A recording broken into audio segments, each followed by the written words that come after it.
Hello friends, infinity ક્લાસમાં હું માછી ચિરાગ આપ સર્વે મિત્રોનું સ્વાગત કરું છું. આજે આપણે બંધારણના એક નવા ટોપિકની વાત કરવા જઈ રહ્યા છીએ. આમ તો આ ટોપિક છે ઇતિહાસને રિલેટેડ, પણ એને આપણે બંધારણમાં તો કે અહીંયા આપણે થંબનેલ આપેલું જ છે કે બંધારણ બનાવવાની જરૂર કેમ પડી. બંધારણ બનાવવાની આપણે જરૂર કેમ પડી એના વિશે આપણે ચર્ચા કરવા જઈ રહ્યા છે. તો બંધારણ બનાવવાની જરૂર કેમ પડી આ પ્રશ્ન માટે આપણે થોડુંક ઇતિહાસમાં જવું પડશે, બરાબર છે. તો આ જ ઇતિહાસને રિલેટેડ આપણે આજે વાત કરીશું કે આપણે બંધારણ બનાવવાની જરૂર કેમ પડે છે, બરાબર છે. કે બંધારણ બનાવવાની જરૂર કેમ પડે છે, ચલો જોઈએ. તો હેડિંગ અહીંયા આપેલું છે, ઇતિહાસને રિલેટેડ આપણે જોવા જઈ રહ્યા છે. આજે તમને એમ લાગતું હોય છે કે બંધારણનો લેક્ચર છે, પણ આ બંધારણમાં તો ઇતિહાસ ક્યાંથી આવી ગયું? કે ઇતિહાસ જ છે, બરાબર છે. કે ઇતિહાસમાં જવાની જરૂર પડશે. કેમ? કે બંધારણ બનાવવાની જરૂર કેમ પડી એ વાસ્તવિક ખ્યાલ આપણને ક્યાંથી મળશે? ઇતિહાસમાં મળશે. અને પીએસઆઈ અને કોન્સ્ટેબલમાં આ જ આપેલું છે કે બંધારણના ઇતિહાસ. શું આપેલું છે? બંધારણનો ઇતિહાસ આવું પૂછેલું છે. તો આપણે છેક ઇતિહાસથી ચાલુ કરવા જઈ રહ્યા છીએ, બરાબર છે. તો આખો તમારો અહીંયા ટોપિક અહીંયા ક્લિયર થશે અને જોડે જોડે ઇતિહાસનો પણ એક ટોપિક ક્લિયર થઈ જશે, બરાબર છે. અહીંયા તો આપણું હેડિંગ છે, અહીંયા હવે આપણે શેમાં જતા રહીએ છીએ? ઇતિહાસની અંદર, બરાબર છે. આપણો મૂળ વિડીયોનો હેતુ તો શું છે? કે બંધારણનો લેક્ચર છે, બરાબર છે. અને એમાં શું છે? બંધારણ બનાવવાની જરૂર કેમ પડે છે. ચલો, ભારતમાં યુરોપિયન પ્રજાનું આગમન. કે ભારતમાં યુરોપિયન પ્રજાનું આગમન. તમને બધાને ખબર હશે કે ભાઈ ભારતમાં કઈ કઈ યુરોપિયન પ્રજા આવી છે. ખબર હોય તો કોમેન્ટ કરો, બરાબર છે. અને ક્રમમાં, બરાબર છે. કેમ કે પરીક્ષામાં અવારનવાર પૂછાય છે કે ભારતમાં આવનાર યુરોપિયન પ્રજાને ક્રમમાં ગોઠવો. આ પહેલો જ સવાલ છે. તો અહીંયાથી આપણને અવનવા સવાલો પણ મળશે અને એટલું તમને જાણવા મળશે અને તમને અહીંયાથી એટલું તો ક્લિયર થઈ જશે કે ભાઈ આપણે બંધારણ બનાવવાની જરૂર કેમ પડે છે, બરાબર છે. ચલો હવે આગળ કે આગળના ધોરણમાં શીખી ગયા કે વર્ષો અગાઉ આપણે દુનિયામાં અગ્રીમ હરોળમાં હતા. દુનિયામાં કયા સ્થાને હતા ભાઈ? અગ્રીમ હરોળમાં હતા. આપણને કહેવાય છે ને કે વિશ્વમાં આપણા દેશનું અનોખું મહત્વ હતું. દેશ પરદેશના લોકો આપણી સમૃદ્ધિ અને સંસ્કૃતિથી પ્રભાવિત થઈ રહ્યા હતા. વિશ્વના ઘણા લોકો દેશમાં વેપાર કરવા અને ધન કમાવા આતુર હતા. જેમ આપણે અત્યારે અમેરિકાને એમ ધન કમાવા માટે જઈએ છીએ, ત્યારે લોકો આપણા દેશમાં ધન કમાવા માટે આવતા હતા, બરાબર છે. અને એ જ કારણે અંગ્રેજો, ડચ લોકો, ફ્રેન્ચ લોકો, તુર્કીઓ બધા જ આપણા દેશ પર શાસન કરીને ગયા. તમને બધાને યાદ હવે આવ્યું હશે. કેમ? કે આ બધા લોકો ભારતમાં કેમ વેપાર ધન કમાવા માટે આવતા હતા? કે ત્યારે ભારત સોને કી ચિડિયા કહેવામાં આવતું હતું. શું કહેવામાં આવતું ભાઈ? સોને કી ચિડિયા કહેવામાં આવતું હતું, બરાબર છે. ચલો, જો કે અગાઉ પણ જમીન માર્ગે આપણે શું હતા કે આ યુરોપિયન પ્રજાનું આગમન થયું એ પહેલાં જમીન માર્ગે અહીં વિદેશી પ્રજાઓ વ્યાયામ સરહદેથી આપણા આવતા અને વેપાર કરતા હતા. ભાઈ કઈ સરહદે આવતા? તો કે વ્યાયામ સરહદે આવતા.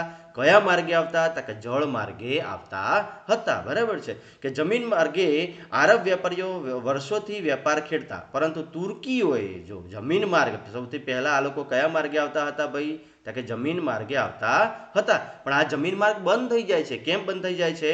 તો કે તુર્કીઓએ શું કર્યું ભાઈ? તુર્કીઓએ કોન્સ્ટેન્ટિનોપલ જીતી લેતા પરિસ્થિતિ બદલાઈ, ત્યારે જમીન માર્ગે વેપાર અટકી પડ્યો. શું થાય છે ભાઈ? જમીન માર્ગે વેપાર અટકી પડે છે. તો ચલો આપણે હવે નકશામાં જોઈએ, વિશ્વના નકશા પર જોઈએ કે આ કોન્સ્ટેન્ટિનોપલ ક્યાં આવેલું છે અને આ કોન્સ્ટેન્ટિનોપલથી શું થાય છે. ચલો આપણે નકશામાં આવી ગયા. નકશામાં હવે જોઈએ કે આપણો મસ્ત મજાનો દેશ કયો આવેલો છે? તો કે ભારત આવેલો છે. શું છે અહીંયા? ભારત.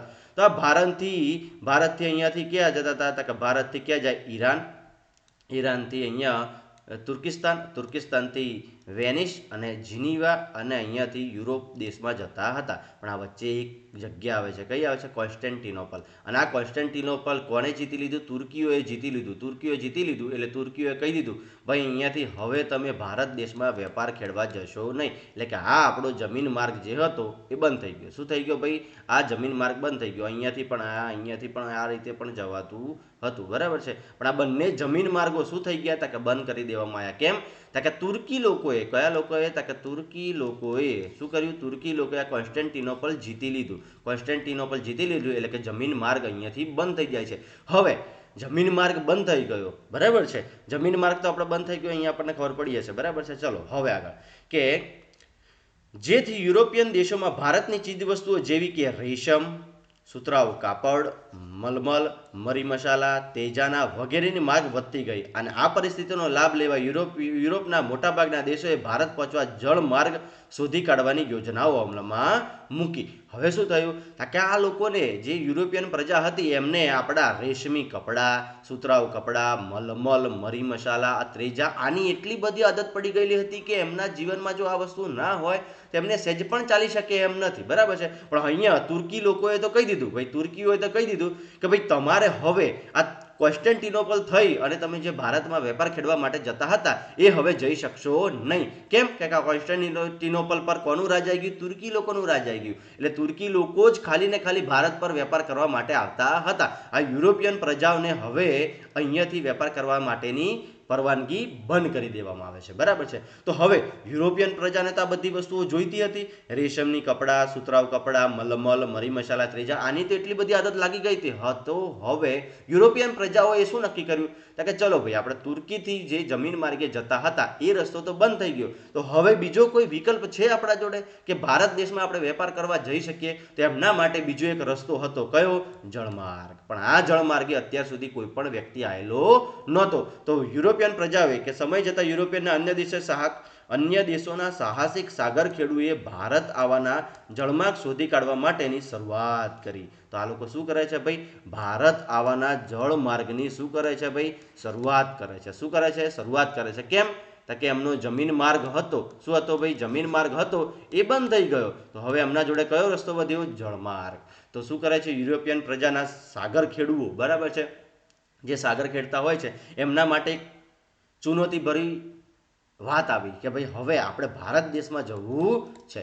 તો અલગ અલગ વ્યક્તિઓ ભારત દેશમાં આવવાની શરૂઆત કરે છે. બરાબર છે. તો હવે આ નકશા પરથી આપણે હજી નકશાને જોયું કે ભાઈ આ જળમાર્ગ બંધ થઈ જાય છે અને અહીંયાથી આ જે નકશામાં તમને આ દરિયાનો માર્ગ છે, બરાબર છે, એ હમણાં ધીરે ધીરે કોણ શોધે છે આપણે જોતા જઈએ. બરાબર છે. ચલો, પહેલો જ વ્યક્તિ કે જે સાગર ખેડૂ હોય છે, બરાબર, યુરોપિયન પ્રજાનો પહેલો જ વ્યક્તિ કોણ નીકળે છે? Christopher Columbus. કોણ નીકળે છે ભાઈ? Christopher Columbus. અને કોલમ્બસ શું કરે છે કે ભારત આવવાનો જળમાર્ગ શોધવાનું બીડું ઝડપનાર અનેક સાહસિકોમાં એક ઇટાલીનો રહેવાસી પ્રસિદ્ધ કોલમ્બસ હતો. કોલમ્બસ ક્યાંનો રહેવાસી હતો ભાઈ? ઇટાલીનો રહેવાસી હતો. ભાઈ ક્યાંનો રહેવાસી હતો? ઇટાલીનો રહેવાસી હતો. અને યુરોપિયન પ્રજાએ જે જળમાર્ગ ભારત આવવાનો જળમાર્ગ શોધવાનું બીડું ઝડપ્યું હતું, પહેલો જ વ્યક્તિ કોણ આવે છે? ક્રિસ્ટોફર કોલમ્બસ આવે છે.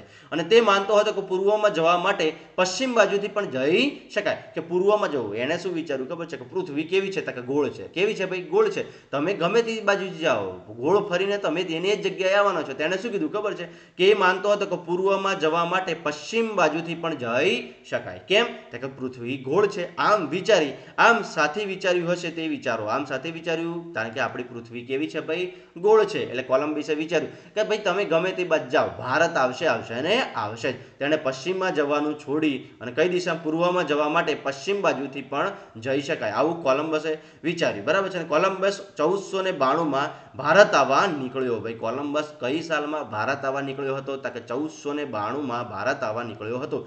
પરંતુ આકસ્મિક રીતે અમેરિકા જઈ ચડ્યો. ક્યાં જઈ ચડ્યો ભાઈ? અમેરિકા જઈ ચડ્યો. આને શોધવાનું શું હતું? કે ભારત. અને આ પહોંચી ક્યાં ગયો? અમેરિકા. ક્યાં પહોંચી ગયો? અમેરિકા. અને તે જીવ્યો ત્યાં સુધી તે પોતાને હિન્દુસ્તાનનો શોધક માનતો હતો.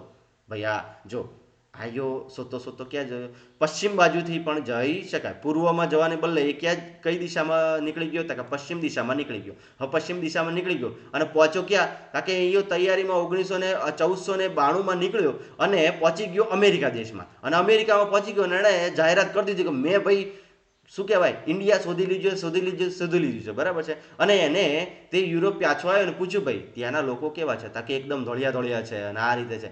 તો પછી અમેરિકન પ્રજાએ કીધું ભાઈ તું કોઈક બીજા રાજ્યમાં જઈને, બીજા દેશમાં જઈને આવ્યો છે. હિન્દુસ્તાન તો સોને કી ચિડિયા કહેવામાં આવે છે અને ત્યાં આટલી બધી હરિયાળી છે અને તને ધોળિયા લોકો મળ્યા, ત્યાં તો ના, તો અલગ અલગ પ્રજાના સામવર્ણ લોકો જોવા મળે છે. કે તો હવે પ્રોબ્લેમ થયો. બરાબર છે. તો કે ના ભાઈ હું તો હિન્દુસ્તાનનો શોધક જ છું. બરાબર છે. તો જ્યાં સુધી આ ક્રિસ્ટોફર કોલમ્બસ જીવ્યો ને ત્યાં સુધી એને જાતે જ નક્કી કરી લાગ્યું ભાઈ હિન્દુસ્તાનની શોધ કોણે કરી છે? મેં જ કરી છે. અને અમેરિકાને શું માનતો હતો? પોતાને ભારત દેશ છે એવું જ માનતો હતો. આજે પણ અમેરિકાના મૂળ વતનીઓને રેડ ઇન્ડિયન શું કહેવામાં આવે છે ભાઈ? રેડ ઇન્ડિયન કહેવામાં આવે છે. કેમ કહેવામાં આવે છે? તો કે અમેરિકા દેશની શોધ પહેલી કોણે કરી હતી? કોલંબસે. અને કોલંબસ શું માનતો હતો ભાઈ? તો કે આ જ હિન્દુસ્તાન છે, આ જ ઇન્ડિયા છે. અને રેડ ઇન્ડિયન તરીકે કિનારાના ટાપુ અને વેસ્ટ ઇન્ડિઝ તરીકે કહેવામાં આવે છે. ઇન્ડિઝ, ઇન્ડિયા, અને શું કહેવામાં આવે છે? વેસ્ટ ઇન્ડિઝ, પશ્ચિમમાં ગયો એટલે કયો? તો કે વેસ્ટ ઇન્ડિઝ તરીકે ઓળખવામાં આવે છે. ક્લિયર થઈ ગયું ભાઈ? તો આમાંથી આપણને કેટલા સવાલો મળે છે? જો આખી સ્ટોરીને આપણે હવે આપણા મગજમાં કઈ રીતના યાદ રાખવાની છે કે સૌથી પહેલાં શું થયું? તો કે ભારત દેશની હરોળમાં, ચલો આપણે પહેલા સ્લાઇડ પર પતી છે કે અહીંયા આખી પહેલી સ્લાઇડ આપણને શું કહેવામાં? જોજો આપણે સ્લાઇડો મર્જ કરીએ છીએ, બરાબર છે? તમારે આખી સ્ટોરી કે જ્યારે આખો લેક્ચર પૂરો થાય ને ત્યારે આખી સ્ટોરી તમને મોઢામાં મગજમાં ફિટ હોવી જોઈએ, બરાબર છે? કે સૌથી પહેલાં શું થયું? તો કે ભારત દેશને બંધારણ બનાવવાની જરૂર પડી. કેમ જરૂર પડી ભાઈ? તો કે હવે કેમ ભારત દેશને બંધારણ? કે ભારત દેશની અંદર અનેક યુરોપિયન પ્રજાઓ આવીને વસી ગઈ ને એમના નિયમ અને તौर તરીકા જોઈને આપણને લાગ્યું કે ભાઈ આપણું એ કંઈક અનુશાસન હોવું જોઈએ, બરાબર છે? તો હવે અહીંયા જમીન માર્ગ, સૌથી પહેલા વિદેશી પ્રજાઓ આપણા દેશમાં જમીન માર્ગે વેપાર કરવા માટે આવતી હતી અને આપણા દેશમાંથી વેપાર કરીને અઢળક પૈસા કમાઈને પોતાના દેશમાં લઈ જતી હતી.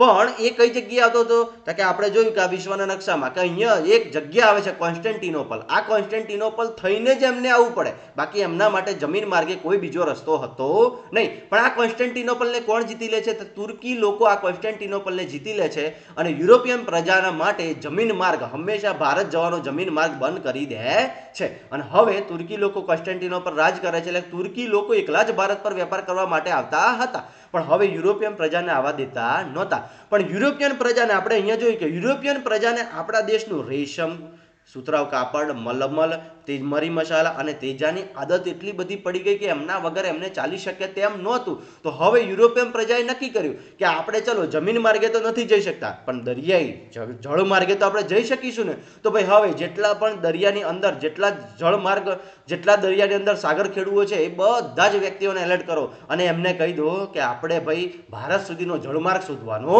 છે. તો સૌથી પહેલો એક સાગર ખેડૂ તૈયાર થાય છે અને એનું નામ શું હોય છે? Christopher Columbus. આ કોલંબસ શું કરે છે? તો કે ભાઈ પૂર્વમાં જાઓ કે પશ્ચિમમાં જાઓ, કોઈ પણ દિશામાં તમે જાઓ, પૂર્વમાં જવા માટે એ શું કરે છે કે પૂર્વમાં જશો કે પશ્ચિમમાં જશો, આપણને કોઈ પણ દિશામાં પૃથ્વી મળશે. કેમ? અરે ભારત મળશે. કેમ? તો કે પૃથ્વી તો આપણી કેવી છે? ગોળ છે. એટલે તમે ફરી ફરીને ભારત દેશ તો તમે શોધશો. એટલે કે એ શું કરે છે?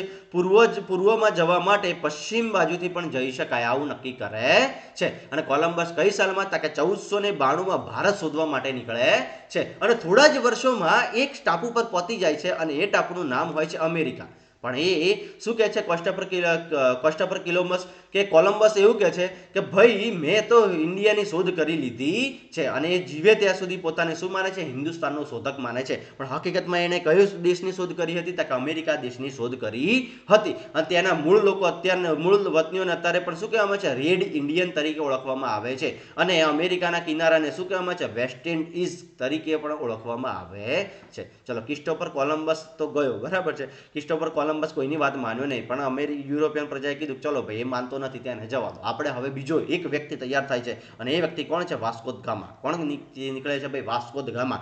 કે ભારત આવવાનો જળમાર્ગ શોધવા સફળતા મેળવનાર પોર્ટુગીઝ દેશનો રહેવાસી. આ કયા દેશનો છે ભાઈ? પોર્ટુગીઝ દેશનો રહેવાસી વાસ્કો દ ગામા હતો, જેનું જહાજ આફ્રિકાથી દક્ષિણ કેપ ઓફ ગુડ. સૌથી પહેલા એ કઈ જગ્યાએ પહોંચે છે ભાઈ? કેપ ઓફ ગુડ પર પહોંચે છે, બરાબર છે? ચલો નકશામાં જોઈ લઈએ કે પોર્ટુગસ કોણ છે? Vasco da Gama. Vasco da gamma અહીંયા થઈને સૌથી પહેલા ક્યાં પહોંચે છે? આ કેપ ઓફ ગુડ નામની જગ્યાએ પહોંચે છે. હવે આ કેપ ઓફ ગુડ પર પહોંચે છે, બરાબર છે? અને ત્યાં જઈને ઉતરે છે અને ત્યાં જઈને જોવે છે તો ત્યાં તો લોકો કેવા એકદમ કાળા ડિબાંગ, બરાબર છે? કે કાળા ડિબાંગ લોકો હોય છે. અને ત્યાં ઉતર્યું અને જોયું કે સાલા અહીંયા તો લોકો તે આ વ્યક્તિ હતો યુરોપિયન પ્રજા એકદમ ધોળિયો, બરાબર છે? પેલા લોકો હતા કાળિયા, બરાબર છે? જોઈ અને આ લોકો તો હાળા ગભરાયા કે આ વ્યક્તિ એ કઈથી આવી ગયો, બરાબર છે? એટલે આ કોસ્ટા પર શું કહેવાય કે આ પહોંચી જ ગયો, બરાબર? વાસ્કો દ ગામા પહોંચી ગયો. તો વાસ્કો દ ગામા એ જગ્યા પર કેપ ઓફ ગુડ પર પહોંચ્યો. સૌથી પહેલા કેપ ઓફ ગુડ પર પહોંચ્યો, ફરતું ચક્કર લગાવી આફ્રિકાના પૂર્વ કિનારે એક માલંદી પહોંચ્યો, બરાબર છે? અને ક્યાં પહોંચે છે? હવે આ કેપ ઓફ ગુડ પરથી પહોંચીને ક્યાં પહોંચ્યો? માલંદી પર પહોંચે છે, બરાબર છે? મોઝામ્બિક ટાપુ, બરાબર છે? કે મોઝામ્બિક માલિંદી બંદર છે, બરાબર છે? માલિંદી, બરાબર છે? માલિંદી બંદરે પહોંચે છે અને માલિંદી બંદરે પહોંચે છે. જો કે ભારત આવવાનો જળમાર્ગ શોધનાર સફળતા મેળવનાર પોર્ટુગીઝ દેશનો રહેવાસી વાસ્કો દ ગામા હતો, જેનું જહાજ આફ્રિકાની દક્ષિણે કેપ ઓફ ગુડ હોપ ફરતું ચક્કર લગાવી આફ્રિકાના પૂર્વ કિનારે માલિંદી પહોંચીને હિન્દ મહાસાગરમાં આગળ વધતા મોહમ્મદ ઇબ્ન મસ્જિદ કોણ મળે છે ભાઈ? આ માલિંદી બંદરે, આ માલિંદી બંદરે અને મોહમ્મદ મસ્જિદ મળે છે, બરાબર છે. મોહમ્મદ ઇન મસ્જિદ મળે છે નામના હિન્દુ ખલાસીએ મદદથી હિન્દ મહાસાગરમાં 22 મે 1998ના દિવસે કાલિકટ બંદરે આવ્યા અને તે વખતે કાલિકટનો રાજા કોણ હતો? ઝામોરીન હતો અને તેણે પોર્ટુગીઝ લોકોને વેપાર કરવાની છૂટ આપે છે, બરાબર છે. ચલો હવે આપણે જોયું અને હવે આપણે આને જોઈએ, બરાબર છે, કે શું થાય છે.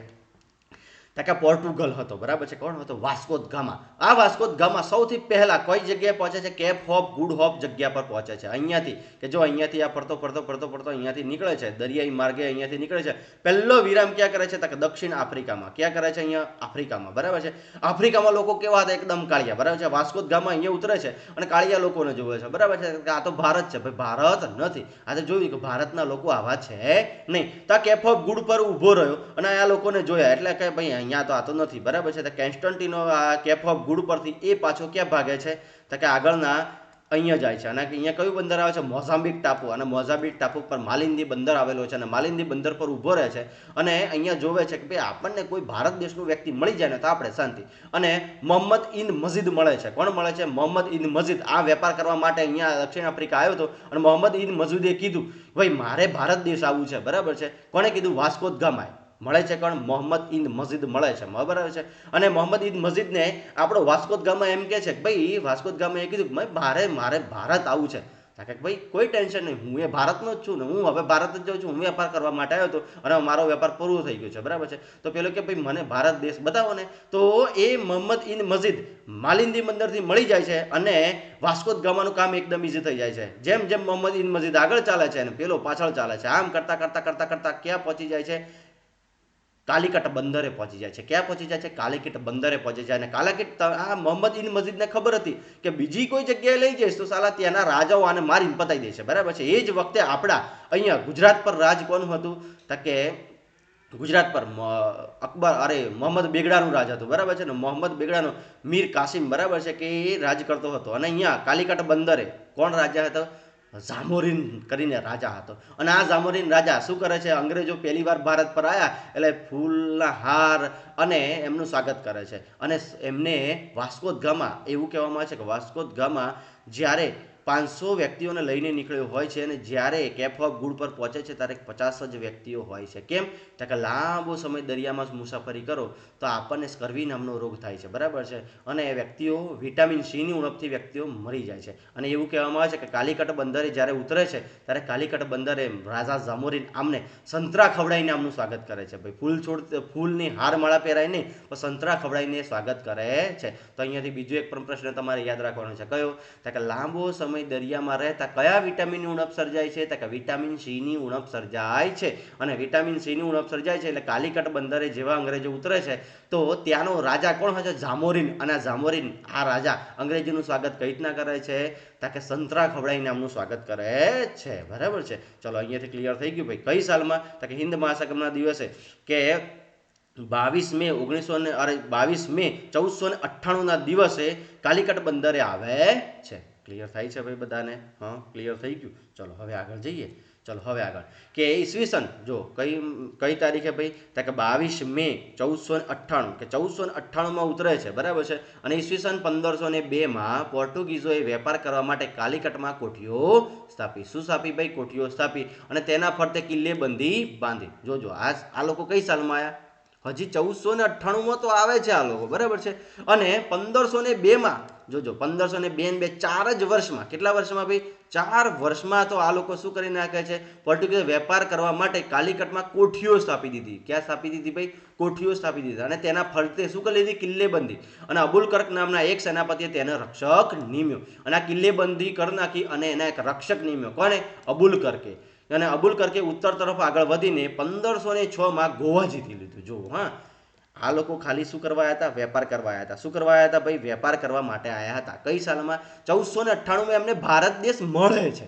બરાબર છે કે 22 મે 1498 રોજ તો આ લોકો ખાલી ભારત દેશ શોધી રહ્યા હતા. પછી આ લોકોએ ધીરે ધીરે વેપાર કરવાની શરૂઆત કરી અને 1502 પોર્ટુગીઝોએ વેપાર કરવા માટે કાલિકટમાં કોઠીઓ સ્થાપી દીધી. શું સ્થાપી દીધી ભાઈ? કોઠીઓ સ્થાપી દીધી. અને પછી એની કિલ્લેબંધી કરી દીધી. અબુલ કર્ક નામના એક સેનાપતિને એનો રક્ષક પણ નિમી દીધો. અને 1506 આ લોકોએ ગોવા જીતી લીધું. અને 100 વર્ષમાં પોર્ટુગીઝે મેંગ્લોર શું જીતી ગયા ભાઈ? પોર્ટુગીઝે મેંગ્લોર, કોચી, લંકા, દીવ, ગોવા, મુંબઈ નો બેટ તેમજ નિયંત્રણમાં લઈ શક્યા. બરાબર છે કે જો આ લોકોએ ધીરે ધીરે હવે ભારત દેશ પર વેપાર કરવા લાગી ગયા છે. બરાબર છે. અને થોડે ધીરે ધીરે ધીરે અનેક દેશો અનેક રાજ્યો જીતવા લાગ્યા છે. અને પોર્ટુગીઝ સત્તાનો અંત ભાઈ આટલી બધી હતી તો આ લોકોનો સત્તાનો અંત કયો આવ્યો? તો કે 17મી સદીની શરૂઆતમાં પોર્ટુગીઝો વેપારમાં બંગાળ તરફ વધવા લાગ્યા. કઈ જગ્યાએ વધવા લાગ્યા ભાઈ? બંગાળ તરફ વધવા લાગ્યા. અને આ સમયે મુગલ બાદશાહ શાહજહાં દિલ્હીની ગાદી પર હતો. ભાઈ આ લોકો બંગાળ તરફ જતા હતા. દિલ્હીની ગાદી પર કોણ હતો? શાહજહાં હતો. કોણ હતો? શાહજહાં હતો. અને બંગાળમાં તેના સુબા પોર્ટુગીઝોના વર્તન સામે શાહજહાંને ફરિયાદ કરી. કે આ પોર્ટુગીઝોના વર્તન સામે શાહજહાંને શું કરવામાં આવી? ફરિયાદ કરવામાં આવી. અને પરિણામે શાહજહાંના ફરમાનથી તેની હુગલીની કોઠીઓ તોડી નાખવામાં આવી. શાહજહાંના ફરમાનથી ભાઈ કઈ કોઠીઓ? પોર્ટુગીઝોની કઈ કોઠીઓ તોડી દેવામાં આવી? કે હુગલીની કોઠીઓ તોડી દેવામાં આવી હતી, પાડવામાં આવી અને વહાણો સળગાઈ નાખવામાં આવ્યા. શું કરાયું? હુગલીની જેટલી કોઠીઓ હતી બધી તોડી નાખવામાં આવી અને વહાણો સળગાઈ નાખવામાં આવ્યા. આમ પોર્ટુગીઝો સત્તાનો અંત આવ્યો અને પોર્ટુગીઝોની સત્તા ફક્ત દીવ, દમણ અને ગોવા પૂરતી મર્યાદિત હતી. ચાલો ફરીથી હવે આખું સેટ કરીએ. બરાબર છે કે આટલા સુધી ભણ્યા આપણે તેમાંથી કેટલું કેટલું યાદ રાખવાનું, તમારા મગજમાં કેટલું કેટલું યાદ રહે છે. જો ફરીથી કે સૌથી પહેલા બરાબર છે કોણ નીકળે છે? ક્રિસ્ટોફર કોલમ્બસ નીકળે છે. ક્રિસ્ટોફર કોલમ્બસ નીકળે છે જહાજ કે ભારત દેશમાં આવવાનો જળમાર્ગ શોધવા માટે. જો અહીંયાથી ક્રિસ્ટોફર કોલમ્બસ નીકળ્યો કઈ સાલમાં? 1492ની સાલમાં પોર્ટુગીઝથી કોણ નીકળે છે? ક્રિસ્ટોફર કોલમ્બસ ભારત આવવાનો જળમાર્ગ શોધે છે. પણ એને ભારત દેશ મળતો નથી, પણ એને શું મળી જાય છે? અમેરિકા મળી જાય છે. ચલો એની વાત પૂરી. બરાબર છે. પછી બીજો વ્યક્તિ કોણ નીકળે છે? Vasco da Gama. Vasco da Gama પોર્ટુગલથી યુરોપથી ક્યાં નીકળે છે? પહેલો તો કયો? કેપ ઓફ ગુડ નામની જગ્યા આવે છે. ત્યાં થોડી વાર રોકાય છે. પછી ત્યાંના કાળિયા લોકો અને વાસ્કો દ ગામા વચ્ચે બનતી નથી એટલે પાછો જહાજમાં બેસી અને આફ્રિકામાં જાય છે. કઈ? માલંદી ટાપુ, માલંદી બંદરે. બરાબર છે. માલંદી બંદરે પહોંચે છે અને ત્યાંને એક ભારતનો ખલાસી મળે છે. કોણ મળે છે? ભારતનો ખલાસી. કોણ મળે છે? મોહમ્મદ ઇન મજીદ મળે છે. બરાબર છે. મોહમ્મદ ઇન મજીદ મળે છે અને મોહમ્મદ ઇન મજીદ એમને ક્યાં પહોંચાડે છે? ભારત પહોંચાડે છે. અને ભારત ક્યાં પહોંચાડે છે? તાકે કાલિકટ બંદરે પહોંચાડે છે. અને કાલિકટ બંદરે એ વખતે એનો રાજા કોણ હોય છે? જામોરીન રાજા હોય છે. અને જામોરીન આ અંગ્રેજોનું સ્વાગત શેનાથી કરે છે? ભાઈ સંતરા ખવડાવીને સ્વાગત કરે છે. અને આ સંતરા ખવડાવીને સ્વાગત કરે છે અને ભારત દેશ પર આ લોકો કઈ તારીખે પહોંચી જાય છે? તો કે 22 મે 1498 રોજ પહોંચી જાય છે. કઈ તારીખે પહોંચે છે? 22 મે 1998 અરે 1900 નહીં, 1498 રોજ પહોંચી જાય છે. 1498 રોજ પહોંચી જાય છે. પછી શું થાય છે? તો કે 1502 પોર્ટુગીઝોએ વેપાર કરવા માટે પોતાની કોઠીઓ સ્થાપી દીધી.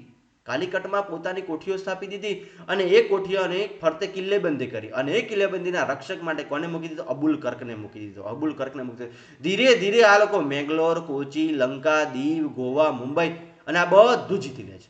આ બધું જીતી લઈ અને પછી ધીરે ધીરે આની વાત કે એ વખતે દિલ્હીની ગાદી પર કોણ બેઠો હોય છે? શાહજહાં. અને આની વાત શાહજહાં સુધી પહોંચી જાય છે. અને હવે પોર્ટુગીઝો ધીરે ધીરે બંગાળ કે તે વખતે ભારત દેશનો સૌથી ધનવાન અને સૌથી મશહૂર જગ્યા હોય છે તે કહે છે બંગાળ. અને બંગાળ તરફ આ લોકો જાય છે અને આ વાત કોને પહોંચે છે? શાહજહાંને પહોંચી જાય છે. બરાબર છે. અને શાહજહાંના કહેવાથી પોર્ટુગીઝોની હુગલીની કોઠીઓ તોડી નાખવામાં આવે છે અને હુગલીની નદી કિનારે, દરિયા કિનારે જે એમના જહાજો હોય બધા સળગાઈ દેવામાં આવે છે. અને ધીરે ધીરે પોર્ટુગીઝોની પડતી ચાલુ થાય છે અને પોર્ટુગીઝોનો અંત થાય છે. અને પોર્ટુગીઝો વખતે ખાલી શું વધે છે? દીવ, દમણ અને ગોવા વધે છે. બરાબર છે. જો સૌથી પહેલી પ્રજા આવવાવાળી કોણ હતી? પોર્ટુગીઝ. કોણ હતી? પોર્ટુગીઝ. પી યાદ રાખજો. બરાબર છે. પી પરથી કઈ પ્રજા? પોર્ટુગીઝ.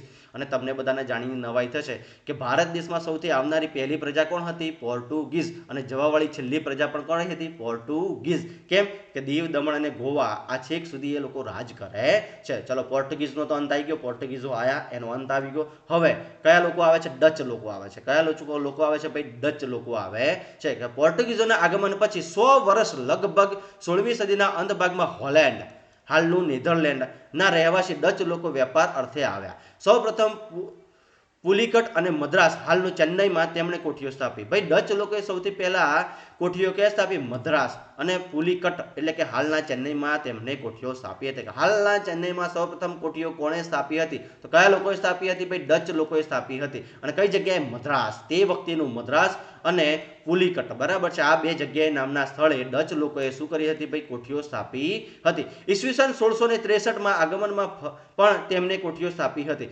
1663માં કઈ જગ્યાએ? આગ્રામાં પણ તેમણે કોઠીઓ સ્થાપી હતી. જો સૌથી પહેલા ડચ લોકો આવ્યા. ડચ લોકોએ 16મી સદીમાં કઈ જગ્યાએ કોઠીઓ સ્થાપી? ભાઈ હાલના ચેન્નઈમાં. પણ તે સમયનું કયું? તો કે મદ્રાસ અને પુલિકટમાં પોતાની કોઠીઓ સ્થાપી. અને 1663માં કઈ જગ્યાએ? આગ્રા ખાતે પણ તેમણે કોઠીઓ સ્થાપી. દરમિયાન અંગ્રેજો પણ ભારત આવી પહોંચ્યા અને ડચ લોકો અંગ્રેજો સામે સ્પર્ધામાં ટકી શક્યા નહીં. જોજો પહેલા કયા આવ્યા? પોર્ટુગીઝ આવ્યા. પછી કોણ આવ્યો? તો કે ડચ લોકો આવ્યા. બરાબર છે. પણ આ ડચ લોકો કોને? તક અંગ્રેજો સામે. એટલે હવે પ્રજા કઈ આવશે? અંગ્રેજ આવશે. કઈ આવશે ભાઈ? અંગ્રેજ. અને અંગ્રેજો સામેની સ્પર્ધામાં ટકી શક્યા નહીં. તો આપણે ડચ લોકો વિશે કેટલું યાદ રાખવાનું? કે ડચ લોકો 16મી સદીમાં ભારત દેશમાં આવ્યા અને સૌપ્રથમ વર્તમાન સમયના ચેન્નઈ ખાતે અને તે સમયના મદ્રાસ અને પુલિકેટ ખાતે કોઠીઓ સ્થાપી અને 1663માં આગ્રા ખાતે પણ કોઠીઓ સ્થાપી હતી. પણ અંગ્રેજો સામે એ બરાબર લડી શક્યા નહીં. અંગ્રેજો સામે ટકી શક્યા નથી. એટલે હવે કોણ આવે છે? અંગ્રેજ આવે છે. બરાબર છે. કોણ આવે છે? અંગ્રેજ. અને અહીંયાથી તમને બધાને હવે ખબર પડશે કે ભાઈ અંગ્રેજો આપણા ભારત દેશમાં બંધારણ માટે શું કરીને ગયા. બરાબર છે. ચલો, ભારત પર અંગ્રેજોની નજર. ભાઈ શું આપેલું છે? ભારતમાં અંગ્રેજોની નજર. કે ઈસવીસન 1600માં ઇંગ્લેન્ડની રાણી એલિઝાબેથના સમયમાં બ્રિટિશ ઈસ્ટ ઇન્ડિયા કંપનીની સ્થાપના થઈ. ભાઈ આ બ્રિટિશ ઇન્ડિયા કંપનીની સ્થાપના ક્યાં કરવામાં આવી? ઇંગ્લેન્ડમાં કરવામાં આવી. બ્રિટનમાં. બરાબર છે. બ્રિટિશમાં. બરાબર છે. કે બ્રિટનની અંદર ઈસવીસન 1600ની અંદર રાણી કોણ હતી? એલિઝાબેથ. કોણ હતા ભાઈ? રાણી કોણ હતા? એલિઝાબેથ. અને એલિઝાબેથના નેતૃત્વ હેઠળ એક કંપનીની સ્થાપના કરવામાં આવી અને એ કંપનીનું નામ શું છે? East India company. તમને અવારનવાર પરીક્ષામાં પૂછાશે ભાઈ કઈ સાલ હતી? 1600ની સાલ હતી. ઈસવીસન 1600. ક્યાં? ઇંગ્લેન્ડમાં, બ્રિટનની અંદર. બ્રિટનની અંદર રાણી કોણ હતા? રાણી એલિઝાબેથ હતા. કોણ હતા? રાણી એલિઝાબેથ. રાણી એલિઝાબેથે શું કર્યું કે ભારત દેશમાં વેપાર કરવાના અર્થે બ્રિટનની અંદર એક કંપનીની સ્થાપના કરે છે અને એ કંપનીનું નામ શું આપે છે? East India company. કઈ નામ આપે છે? East India company. શું નામ આપે છે? ઈસ્ટ ઇન્ડિયા કંપનીની સ્થાપના કરી અને હિન્દુસ્તાન સાથે વેપાર કરી ધનવાન થવાની ઈચ્છા રાખનાર વેપારીઓની આ કંપની હતી. ભાઈ આ કંપની કોની હતી? તો કે ભારત દેશમાં વેપાર કરીને ધનવાન થવાની જેની ઈચ્છા હતી બધા જ વેપારીઓની આ કંપની હતી. હવે ઈસવીસન 1608માં પહેલું જોજો હા, અંગ્રેજો ભારતમાં કઈ તારીખે એન્ટ્રી કરે છે? 1608માં પહેલું અંગ્રેજ વહાણ હિન્દુસ્તાનના સુરત બંદરે, ભાઈ આપણા ગુજરાતના સુરત બંદરે પહોંચ્યું ને હિન્દુસ્તાનની ધરતી પર પગ મૂકનાર પ્રથમ અંગ્રેજ કોણ હતો? હોકિન્સન. કોણ હતો? હોકિન્સન આ વહાણનો કપ્તાન હતો. કે ભાઈ વહાણ પહેલું વહાણ લઈને આવે ને એનો કેપ્ટન કોણ હતો? હોકિન્સન. અને આપણી ધરતી પર પહેલો પગ મૂકે છે કઈ સાલમાં? તો કે 1608માં. અને આના લીધે જ આપણે અંગ્રેજોના ગુલામો રહ્યા હતા. જો આ લોકો જોજો હા, કઈ સાલમાં? 1600ની સાલમાં શું કરે છે? એલિઝાબેથ બ્રિટનની અંદર એક કંપની સ્થાપે છે, ઈસ્ટ ઇન્ડિયા કંપની. અને આ ઈસ્ટ ઇન્ડિયા કંપનીના મેમ્બરો કોણ હતા? તો કે ભારત દેશમાં વેપાર કરીને જેને ધનવાન થવું હોય બધા જ આ કંપનીના વેપારીઓ હતા. બરાબર છે, વેપારીઓ હતા. 1608માં એક પહેલું જ જહાજ લઈને આવે છે. પહેલું અંગ્રેજ વહાણ લઈને આવે છે, હિન્દુસ્તાન પર પહોંચે છે. બરાબર છે. અને કયા બંદરે ઉતરે છે? સુરત બંદરે ઉતરે છે. અને સુરત પર પહોંચે છે અને હિન્દુસ્તાનની ધરતી પર પહેલો પગ મુકતાર કોણ હોય છે? કેપ્ટન હોકિન્સન. બરાબર છે. હોકિન્સન. કેમ? તો કે આ અંગ્રેજ વહાણ લઈને આવ્યો કેપ્ટન પણ કોણ હતો? હોકિન્સન હતો. અને હોકિન્સને તારે સુરત પર કોણ આવે છે? જહાંગીરને મળવા ગયો. બરાબર છે. કોને મળવા ગયો? જહાંગીરને. પરંતુ પરવાનગી મળી નહીં. વેપાર કરવાની જહાંગીરે કીધું. જહાંગીર જોડે ગયા. કોણ ગયો? હોકિન્સન. ભાઈ હોકિન્સન કોને મળવા ગયો? જહાંગીરને મળવા ગયો. કે દરિયામાંથી અહીંયાથી કોણ આવ્યો? હોકિન્સન. કોણ આવે છે? હોકિન્સન. કોને મળવા ગયો? જહાંગીરને. કોને મળવા ગયો છે ભાઈ? જહાંગીરને મળવા જાય છે. જહાંગીરને મળવા જાય છે. હોકિન્સન એમ કહે છે કે ભાઈ મારે, હોકિન્સન કઈ સાલમાં આવ્યો? 1608માં. હોકિન્સન 1608માં આવ્યો. જહાંગીરને કીધું મારે ભારતમાં વેપાર કરવો છે. જહાંગીરે કહ્યું વેપાર કરવા નહીં મળે, ભાગો અહીંયાથી પાછા. તો હોકિન્સન બચારો પાછો ભાગી ગયો. ક્યાં જતો રહ્યો? ઇંગ્લેન્ડમાં જતો રહ્યો. ત્યારબાદ હોકિન્સન તો જતો રહ્યો, પછી બીજો એક વ્યક્તિ આવે છે, અને કોણ આવે છે? Sir Thomas Roe. Sir Thomas Roe 1608માં સર ટોમસ રોએ જહાંગીર પાસે સુરતમાં વેપારી કોઠી સ્થાપવાની પરવાનગી લઈ લીધી. હવે આ હોકિન્સન તો ગયો, બરાબર છે. હોકિન્સને પરવાનગી કોને આપી? જહાંગીરે પરવાનગી આપી નહીં. એટલે હોકિન્સન બિચારો પાછો જતો રહ્યો. હોકિન્સન તો જતો રહ્યો, પછી થોડા ટાઈમમાં પાછો આવે છે. કોણ આવે છે? Sir Thomas Roe. કોણ આવે છે ભાઈ? Sir Thomas Roe. અને આ સર ટોમસ રોએ જહાંગીરને બધું કીધું કે ભાઈ અમને વેપાર કરવા દો, અને અમે આટલા દૂરથી આવ્યા છીએ, અને વેપાર કરવા દો, ને આમ છે ને તેમ છે, ને અંગ્રેજોની ચાલુ કરી. અને ભારત દેશના રાજાઓને પોતાની પટ્ટીમાં પહેલો જ પાડી દીધો. કોણ? આ ટોમસ રોએ પહેલા જ કોને પાડી દીધા? જહાંગીરને પાડી દીધા. અને જહાંગીરને એમ કીધું કે અમને વેપાર કરવા દો. જહાંગીરે કર્યો, ચલો સર આટલી બધી આજીજી કરે છે સાહેબ, તમે આમ ને એમ બધું ચાલુ કર્યું. એટલે આપણા જહાંગીર પીગળી ગયા, બરાબર છે. જહાંગીર પીગળી ગયા અને સર ટોમસ રોને વેપાર કરવાની પરવાનગી આપી દીધી. એટલે સૌથી પહેલી સુરતમાં વેપારી કોઠી કોણે સ્થાપી હતી? સર ટોમસ રોય, કે સુરતમાં વેપાર કોઠી સ્થાપવાની પરવાનગી લઈ લીધી. અને ત્યાર પછી દિલ્હીની સત્તા શાહજહાં પાસે આવી, અને શાહજહાં અંગ્રેજોને બંગાળમાં વેપાર કરવાની છૂટ આપી દીધી, બરાબર છે. સૌથી પહેલા છૂટ કોને આપી? ભાઈ જહાંગીરે આપી. અને પછી દિલ્હીની ગાદી પર કોણ આવે છે? શાહજહાં. અને શાહજહાંએ આ લોકોને બંગાળમાં પણ વેપાર કરવાની છૂટ આપી દીધી, બરાબર છે. પોર્ટુગીઝોને પણ બંગાળમાં વેપાર કરવાની છૂટ નહોતી મળી. કેમ? કે ત્યાં શાહજહાં હતો, બરાબર છે. શાહજહાંએ શું કર્યું? એમને હુગલી નદી પર જે કોઠીઓ હતી બધી તોડી પાડી અને એમના વહાણો સળગાવી દીધા. પોર્ટુગીઝોએ બંગાળ જીતવા માટે આગળ વધ્યા નહીં. પણ આ અંગ્રેજોએ તો શું કર્યું? શાહજહાંને બચારાને પટ્ટીમાં પાડી દીધો, અને શાહજહાંને પટ્ટીમાં પાડીને બંગાળમાં વેપાર કરવાની પરવાનગી લઈ લીધી, બરાબર છે. જોજો અંગ્રેજોએ શું કર્યું? 1600ની સાલમાં શું કર્યું? તેની રાણી કોણ હતી? એલિઝાબેથ. એલિઝાબેથે શું કર્યું? બ્રિટનની અંદર ઈસ્ટ ઇન્ડિયા કંપની નામની કંપનીની સ્થાપના કરી. અને આ કંપનીમાં કોણ વ્યક્તિઓ હતા કે જે ભારતમાં આવીને વેપાર કરવાના હતા, અને વેપાર કરીને ધનવાન બનવાના જેટલા વ્યક્તિઓ હતા, આ બધા જ વ્યક્તિઓને આમાં રાખ્યા. પહેલો જ વ્યક્તિ કોણ આવે છે? 1608માં હોકિન્સન આવે છે, બરાબર છે. પોતાનું જહાજ માલ સામાન બધો ભરી અને હોકિન્સન આવે છે. અને હોકિન્સને ભારતની પહેલો જ અંગ્રેજ અધિકારી કોણ ઉતરે છે ભારતની જમીન પર? તક હોકિન્સન ઉતરે છે. કોણ ઉતરે છે ભાઈ? હોકિન્સન ઉતરે છે. અને હોકિન્સને સુરતના બંદરે સૌ પ્રથમ ઉતરે છે. અને સુરતના બંદરે ઉતરે છે, અને ત્યાંના રાજા એક કોણ છે? જહાંગીર. જહાંગીરને મળવા ગયો કે ભાઈ હું આ રીતે ભારત દેશમાં વેપાર કરવા આવ્યો છું, અને તમે મને વેપાર કરવાની પરવાનગી આપો. જહાંગીરે સ્પષ્ટ ના પાડી દીધી, ભાઈ વેપાર કરવા નહીં મળે, અહીંથી તમે જે રસ્તે ને પાછા જતા.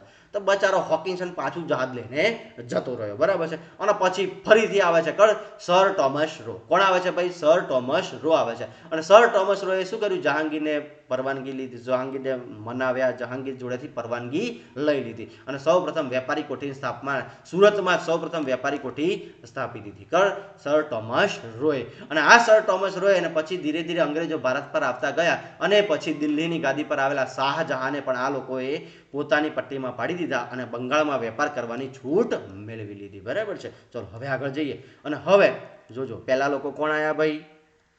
પી એટલે પોર્ટુગીઝ. પછી કોણ આવ્યા? ડચ લોકો. પછી કોણ આવ્યા? અંગ્રેજો. હવે કોણ આવ્યા? ફ્રેન્ચો. હવે કોણ આવે છે? ફ્રેન્ચો.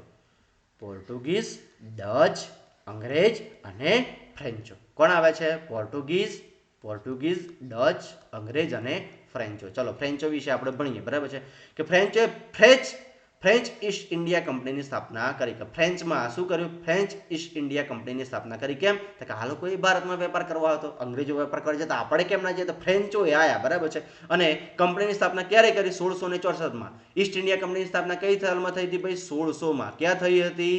ઇંગ્લેન્ડમાં થઈ હતી. આ લોકોએ ફ્રેન્ચમાં કંપની સ્થાપી, ફ્રેન્ચ ઈસ્ટ ઇન્ડિયા કંપની 1664માં સ્થાપી હતી. અને તેમણે સુરત, કઈ જગ્યાએ ભાઈ? સુરત અને પુડુચેરી એટલે કે હાલનું પોંડિચેરીમાં કોઠીઓ સ્થાપી. ભાઈ ફ્રેન્ચ લોકોએ કઈ સાલમાં કઈ જગ્યાએ કોઠીઓ સ્થાપી? સુરત અને પોંડિચેરીમાં સ્થાપી. અને આ કોઠીઓ સ્થાપી. ફ્રેન્ચોએ કંપનીનો વડો ડુપ્લે હતો. ફ્રેન્ચોની કંપનીનો વડો કોણ હતો ભાઈ? ડુપ્લે. કોણ હતો? ડુપ્લે.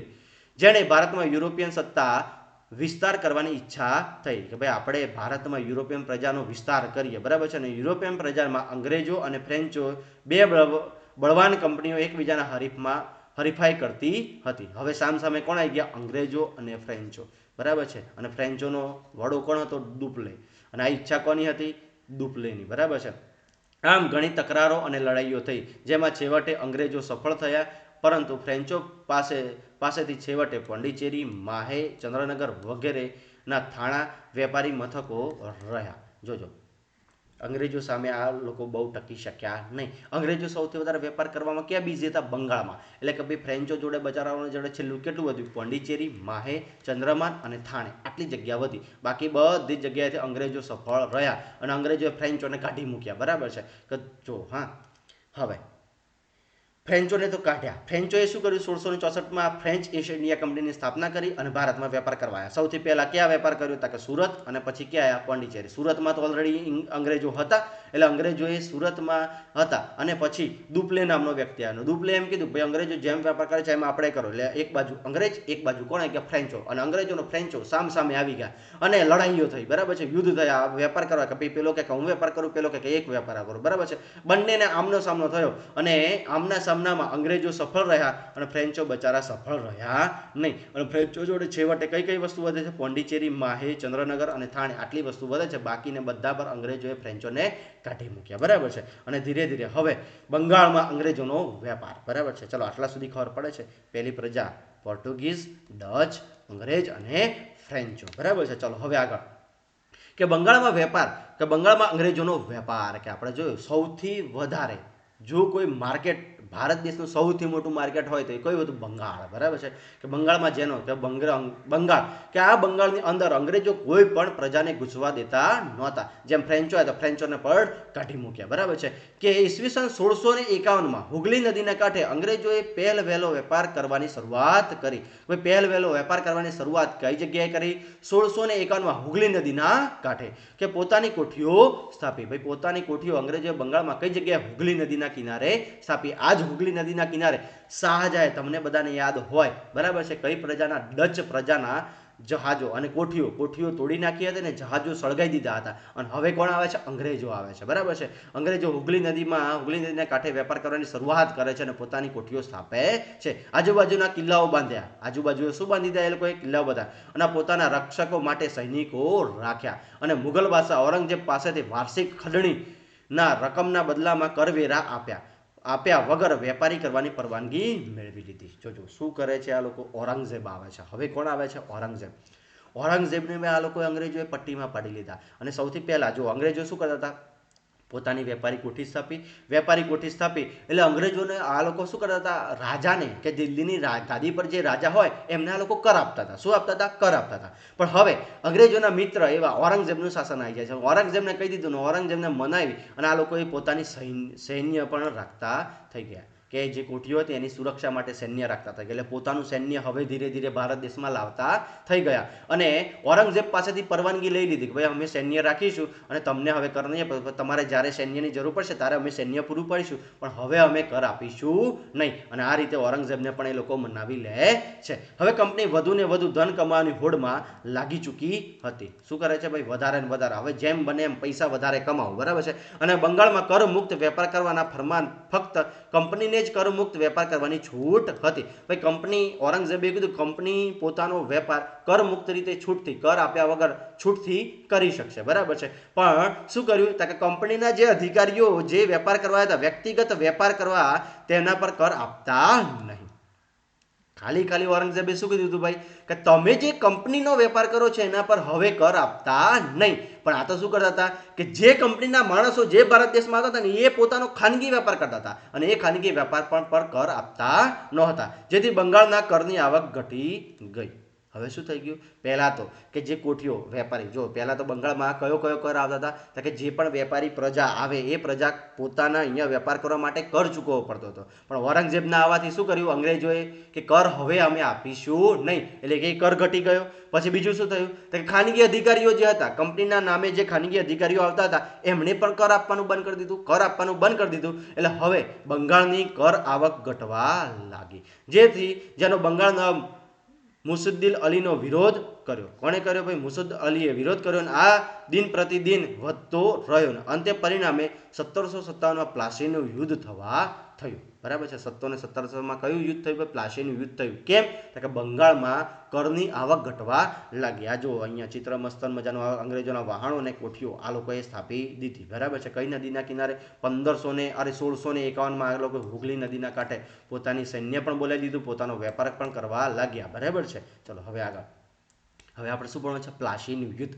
અને આ બંધારણ કોઈ પણ ભણો તો બંધારણની શરૂઆત ક્યાંથી થાય છે? પ્લાસીના યુદ્ધથી થાય છે, બરાબર છે. કે 1765માં સિરાજ ઉદ્દૌલા બંગાળનો નવાબ બન્યો. ભાઈ જોજો, હા, કઈથી શરૂઆત થાય છે? કે 1756માં, બરાબર છે. કે 1756માં સિરાજ ઉદ્દૌલા બંગાળનો નવાબ બન્યો અને જેની અંગ્રેજો પર ધાક હતી. અંગ્રેજો આ સિરાજ ઉદ્દૌલાથી બીતા હતા, બરાબર છે. કે તેથી અંગ્રેજોને તેને પસંદ કરતા નહોતા, એટલે અંગ્રેજો આને પસંદ કરતા નહોતા. સિરાજ બંગાળનો નવાબ ન રહે તે માટે અંગ્રેજોની કૂટનીતિઓ કરી સિરાજ ઉદ્દૌલાના હરીફને મદદ કરી, બરાબર છે. કે સિરાજ ઉદ્દૌલાના જેટલા વિરોધીઓ હતા એમને મદદ કરી. સિરાજ ઉદ્દૌલાએ કંપનીને હુકમ કર્યો કે કંપનીની રાજ્ય બાબતમાં દખલ કરવાનું બંધ કરે, કે રાજ્ય બાબતમાં દખલ કરવાનું બંધ કરી દે. કોણે કર્યું? સિરાજ ઉદ્દૌલા 1756માં આવી ગયો અને આ સિરાજ ઉદ્દૌલા અને અંગ્રેજોને બનતી નહોતી. કેમ? તો કે સિરાજ ઉદ્દૌલા અંગ્રેજોની એક પણ વાત માનતો ન હતો, એટલે અંગ્રેજોને સિરાજ ઉદ્દૌલા ગમતો નહોતો. હવે સિરાજ ઉદ્દૌલાએ શું કર્યું? કંપનીને કહી દીધું, ભાઈ તમારે રાજ્યની બાબતમાં દખલગીરી કરવાની થતી નથી. તમે તમારે વેપાર કરવા આવ્યા છો, તમારા વેપાર પર જ ધ્યાન આપો. રાજ્યની બાબતમાં તમારે દખલ કરવાની નથી. અંગ્રેજોને તેની કોઠીઓની કિલ્લેબંધી કરવાનું બંધ કરે અને કાયદેસરનો કર ભરી શરતોનું પાલન કરી વેપાર કરે. અને આ બાબતે બંને પક્ષ સમાધાન માટે તૈયાર ન થયા. હવે સિરાજ ઉદ્દૌલાએ જો ઔરંગઝેબે તો શું આપી દીધી? એમને કર મુક્ત કરી અને વેપાર કરવાની છૂટ આપી દીધી. પણ સિરાજ ઉદ્દૌલા જેવો બંગાળની ગાદી પર આવ્યો, સિરાજ ઉદ્દૌલાએ અંગ્રેજોને કહી દીધું કે રાજ્યની બાબતમાં તમારા લોકોએ દખલગીરી કરવાની જરૂર નથી, કે રાજ્યની કોઈ પણ બાબતમાં તમારે દખલગીરી કરવાની જરૂર નથી. તમે અહીંયા વેપાર કરવા આવ્યા છો, વેપાર કરો, રાજ્યની બાબતમાં કોઈ પણ દખલગીરી કરવાની નથી. અને હવે જેટલા પણ નિયમો છે, શરતો છે, બધાનું પાલન કરવું પડશે. તમારે જો વેપાર કરવો હશે તો તમારે કર ચૂકવવો પડશે. ખાનગી હોય કે કંપનીનો વેપાર હોય, જે પણ વેપાર કરવો હશે એના બદલામાં કર ચૂકવવો પડશે. જો કર ચૂકવવામાં નહીં આવે તો અહીંથી ભાગો, આવું કહી દીધું, બરાબર છે. અને પૂરેપૂરી શરતોનું પાલન કરવું પડશે. એટલે હવે આમનું સમાધાન થયું નહીં. કે સિરાજ ઉદ્દૌલાએ કીધું, અંગ્રેજોએ કીધું કે અમે કરીએ નહીં. અને તેથી નવાબે 300 સૈનિકો સાથે, હવે સિરાજ ઉદ્દૌલાએ પેલી શરતોનું પાલન કરવા કીધું, અંગ્રેજોએ પાલન ના કર્યું, એટલે 300 સૈનિકો સાથે રાખી અંગ્રેજોની કોઠી પર હુમલો કર્યો. કોણે કર્યો? ભાઈ સિરાજ ઉદ્દૌલાએ. અને નવાબી ફોજે અંગ્રેજોને બંદીવાન બનાવી, અને સિરાજ ઉદ્દૌલાએ અંગ્રેજોની ફોજને બંદીવાન બનાવી લીધા, તેમના વહાણો ઘેરી લીધા. સિરાજ ઉદ્દૌલાએ કહી દીધું, ભાઈ તમારે રાજ્યની બાબતમાં વહીવટ કરવાનો નહીં, તમે વેપાર કરો અને બદલામાં કર ચૂકવો. જો કર નહીં ચૂકવવામાં તો તમારા વહાણો જપ્ત કરવામાં આવશે, તમારી કોઠીઓ જપ્ત કરવામાં આવશે. એટલે અંગ્રેજોએ કીધું કે થાય એ કરી લેવાનું, કર બર ચૂકવવામાં આવશે નહીં. એટલે સિરાજ ઉદ્દૌલાનું મગજ ગયું. સિરાજ ઉદ્દૌલાએ કેટલા સૈનિકો? ખાલી 30,000 સૈનિકો સાથે અંગ્રેજોના કોઠીઓની ઘેરેબંધી કરી લીધી, એમના વહાણો ઘેરી લીધા અને કોઠીઓ બધું બંધ કરાવી દીધું. અને અંગ્રેજી સેનાએ રોબર્ટ ક્લાઇવની આગેવાનીમાં, એ વખતે કોણ હતો? વેપાર કોણ કરતો હતો અહીંયા? Robert Clive. અને રોબર્ટ ક્લાઇવની આગેવાનીમાં વળતા હુમલા કર્યા. હવે એક બાજુ અંગ્રેજો અને એક બાજુ સિરાજ ઉદ્દૌલા. હવે રોબર્ટ ક્લાઇવે સિરાજ ઉદ્દૌલાના એક સેનાપતિ મીર જાફરને નવાબ બનાવવાની લાલચ આપી. હવે અંગ્રેજોની એટલી તો ખબર પડી ગઈ કે અંગ્રેજોની જે કોઠીઓની ફરતે કિલ્લેબંધી કરી લીધી, એના વહાણો જપ્ત કરી લીધા, કે સિરાજ ઉદ્દૌલાને સાલા આપણે આમ તો હરાવી શકીશું નહીં. પણ સિરાજ ઉદ્દૌલાના એક નવાબ હતો, બરાબર છે, મીર જાફર. કોણ હતો? મીર જાફર. સિરાજ ઉદ્દૌલાનો કોણ હતો? સેનાપતિ હતો. કોણ હતો? સિરાજ ઉદ્દૌલાનો સેનાપતિ. આ સેનાપતિને આ લોકોએ, અંગ્રેજોએ શું કર્યું ખબર છે? કે ભાઈ જો અમે તને હે ને સિરાજ ઉદ્દૌલાને તું હરાવવામાં મદદ કરીશ તો અમે તને બંગાળનો નવાબ બનાવી દઈશું, આવી લાલચ આપી. કોને આપી? મીર જાફરને. એટલે મીર જાફર ફરી ગયો, અને મીર જાફર કોની બાજુ થઈ ગયો? તાકે અંગ્રેજો બાજુ થઈ ગયો. હવે તમે વિચારો કે સેના અધ્યક્ષ જ જો અંગ્રેજો બાજુ જતું રહે તો પછી સિરાજ ઉદ્દૌલા જીતી શકે ખરો? તાકે ના. આ બાજુ અંગ્રેજોની સેના ઓછી હતી ને સિરાજ ઉદ્દૌલાની સેના વધારે હતી, પણ સેનાપતિ મીર જાફર અંગ્રેજો બાજુ થઈ ગયો, મદદ માંગી અને તેથી રાજી કરી લીધો. અને પ્લાસીના યુદ્ધમાં રોબર્ટ ક્લાઇવે સિરાજ ઉદ્દૌલાને હરાવી દગાથી ખૂન કરી નાખ્યું, બરાબર છે. કે એક બાજુ અંગ્રેજોની સેના ઓછી હતી, સામે સિરાજ ઉદ્દૌલાની સેના બહુ જ વધારે હતી, બરાબર છે. પણ શું થયું? કે એમનો સેનાપતિ દગાખોર નીકળ્યો અને પછી એ અંગ્રેજો બાજુ થઈ ગયો નવાબ બનાવવાની લાલચમાં. કે મીર જાફરને કહી દીધું. અંગ્રેજોએ શું કર્યું ખબર છે? અંગ્રેજોએ કે આ સિરાજ ઉદ્દૌલાનો જે સેનાપતિ હતો, કોણ હતો? મીર જાફર. જાફર. આ મીર જાફરને નવાબ બનાવવાની લાલચ આપી. શું બનાવવા આપી ભાઈ? નવાબ બનાવવાની લાલચ આપી. એટલે નવાબ બનાવવાની લાલચમાં આવી મીર જાફર કોની બાજુ થઈ ગયો? અંગ્રેજો બાજુ થઈ ગયો. અને સિરાજુદ્દૌલાની હાર આપી અને સિરાજુદ્દૌલાનું ખૂન કરી નાખે છે. શું કરી નાખે છે? દગાથી ખૂન કરી નાખે છે. અને ભારતમાં કંપનીની આ પહેલી લડાઈ હતી જેમાં ભારતમાં અંગ્રેજોની સત્તા શરૂઆત થવાની હતી.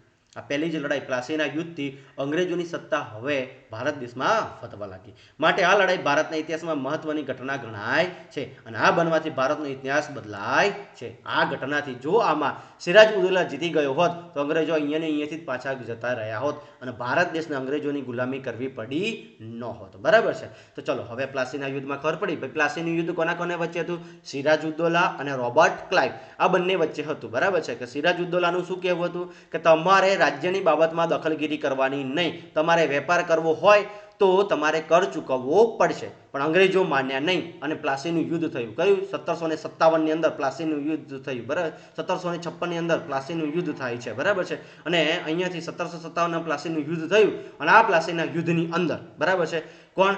કે સિરાજઉદ્દૌલા હારી જાય છે. કેમ? સિરાજ એક બાજુ સિરાજઉદ્દૌલાની હજારોની સેના હતી અને એક બાજુ અંગ્રેજોની ઓછી સેના હતી. પણ અંગ્રેજોની સેના જીતી કેમ જાય છે? કે સિરાજઉદ્દૌલાની સેનાનો સેનાપતિ જે મીર જાફર હતો. કોણ હતો ભાઈ? મીર જાફર હતો. બરાબર છે. એ મીર જાફર કોની બાજુ જતો રહે છે? અંગ્રેજો બાજુ જતો રહે છે. એથી અંગ્રેજોની જીત થાય છે અને મીર જાફર સિરાજઉદ્દૌલાની હાર થાય છે. અને અંગ્રેજો પોતાને જે માન્યા હતા કે સિરાજઉદ્દૌલાની હાર થાય છે એટલે મીર જાફરને શું બનાવી દેશે? બંગાળનો નવાબ બનાવી દે છે. ચલો પ્લાસીનું યુદ્ધ. બરાબર છે.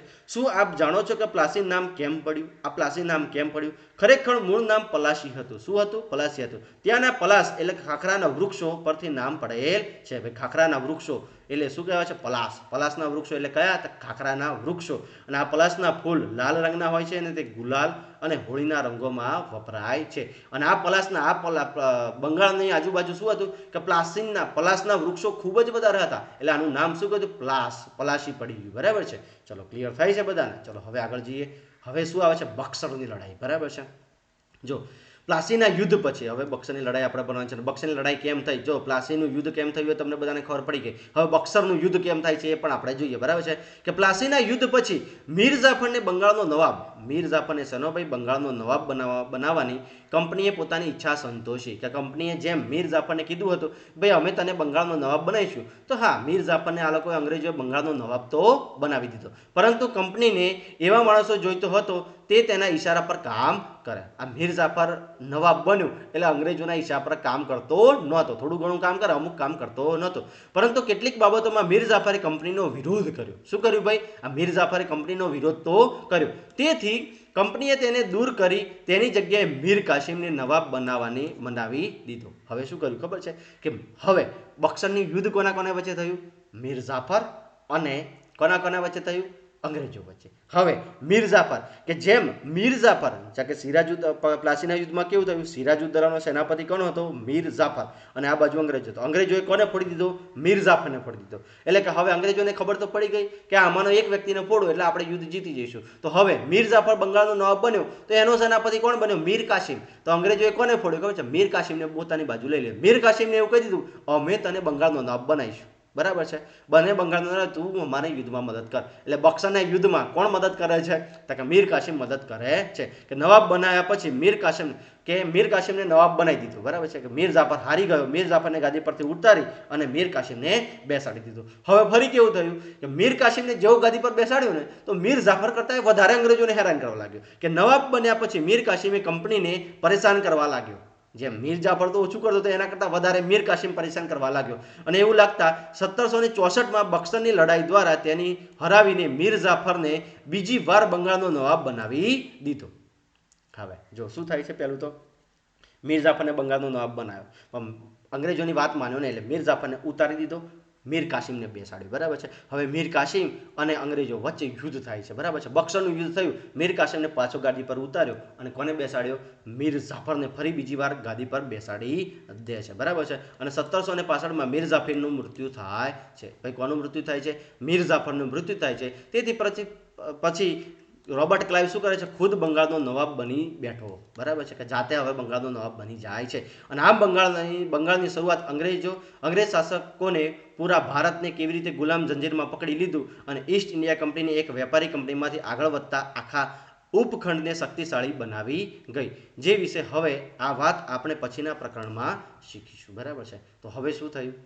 બક્સરના યુદ્ધ પછી બધી સત્તા 1765માં મીર જાફરનું મૃત્યુ થાય છે. બરાબર છે. મીર જાફરનું મૃત્યુ થાય છે એટલે મીર જાફરની જગ્યાએ રોબર્ટ ક્લાઇવ પોતે જ બંગાળનો નવાબ બની જાય છે. અને પોતે બંગાળનો નવાબ બની જાય છે અને બંગાળના નવાબ પછી અહીંયા અંગ્રેજોની સત્તા પૂરી થાય છે. બરાબર છે. કે અંગ્રેજો પોતાની સત્તામાં આવી જાય છે. બરાબર. અંગ્રેજો પોતાની સત્તામાં આવી જાય છે અને અહીંયાથી જ અંગ્રેજી સત્તા ચાલુ થાય છે. અને અહીંયા આપણે જે પણ શીખ્યા કે આપણે યુરોપિયન પ્રજાનું આગમન, તો ભાઈ કઈ કઈ પ્રજા આવે છે?